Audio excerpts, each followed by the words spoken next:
આગળ એમ કે બંધ કરી દો એટલે આવશે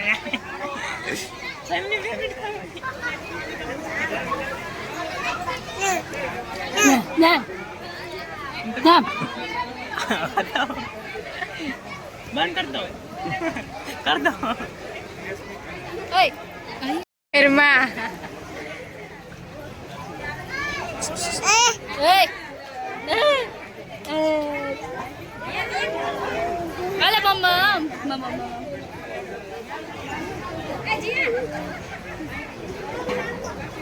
આખો મોઢામાં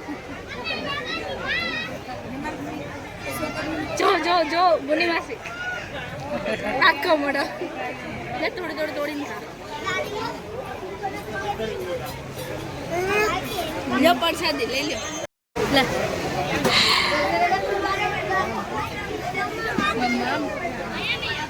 ये मोटा मत ना क्या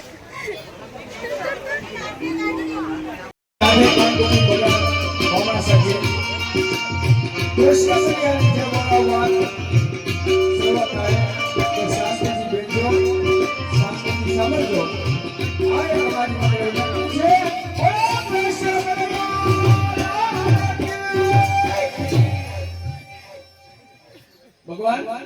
हंस गा आका कोई जे નથી બોલતો ફરી વખત બોલાવો તમને ખબર નથી શું આ ગામમાં દુજાણું બહુ છે હા એમાં શું થયું એમાં ઉડે વાલા હતા આ ગામમાં હાસુજી વધુ ખવાય બરાબર છે નટાનો મારા હાસુજી ખાઈ જાય હા એટલે બોલતોય બંધ થઈ જાય ને હલતોય બંધ થઈ જાય તેના માટે કોઈ કોઈ નથી સગા રેણે માટે વાલા હું જ્યાં કૃષ્ણ લીલા રમવા માટે જાઉં હા ત્યાં ભગવાન કેતો જાઉં શું કે ભાઈ હવે પછી જો આવા કોઈ કૃષ્ણ લીલાના આયોજન કરવામાં આવે ને તેથી હાસાજીને ઠેકાણે ખોટું ઘી ખાવું એટલે આખી રાત આપણે આમાં ઉધરાતો ખાધા કરે એમ ને બીજા નંબર વાળા કે જાઓ તમને કહો ગૌસ્વામી પરિવાર માયાળુ પરિવાર મળ્યો હોય ને જેમને આગળ વાળા આજ ભાગવત ભગવાન જ્યાં બિરાજતા હોય બરાબર એમની અંદર વાળા આજ વ્યાસપીઠ ઉપર ભાગવત ભગવાનના જ્યાં દર્શન થતા હોય એમની અંદર વાળા ધર્મ અર્થ કામ અને મોક્ષ માટેની જ્યાં ભેટ બોલાતી હોય બરાબર ત્યાં વાળા ગિરિરાજ દાન થઈ ગયો કૃષ્ણ લીલા રમાતી હોય એમની અંદર જો ભગવાન એક ફેરી જે બોલી જાય બરાબર તો આખા દિનના જેટલા પાપ કર્યા હોય આ બધા બહાર નીકળી જાય પછી જાય ક્યાં સગા આ જે ના બોલે ને પેટમાં એના બધો તું હિસાબ રાખતો એટલે તો વાલા હમણાં જે બોલાવવા માટેનું કઈક ઇન્જેક્શન બહાર પાડ્યું એટલે બધાને દેવાનું સગા આ વાલા એકને દવાલે પાવર બધે આટો ભરી જાય તો પછી રાસ છે ને જોવે ભગવાન એમાં એક કહેવત છે એમાં વળી કેવી કહેવત છે કે દાંત વગરનું કૂતરું કહે એને ઇન્જેક્શન શું દેવાય જો તારે આવી જ વાતો છે આ વાળા હું હાસી વાત કરું કે દાંત વગરનું કૂતરું કહે એને ઇન્જેક્શન શું દેવાય કયું દેવાય એને દેવાય ભગવાન હો વગરનું એમ આપી દે હવે હું જે બોલાવું એમાં જે કોઈ બેઠા હોય ઉભા હોય ને આવાથી જે કોઈ ન બોલે તો એના પડખે વાળાના હમ છે અરે મેલો ખાસ ધ્યાન રાખજો પાસે હાહુ બેઠા હોય તો જે બોલજો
બધા નોખા થઈ જાય જોઈ ભગવાન જેવા ભગવાનની વેશમાં ગોઠવાઈ ગયા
મારા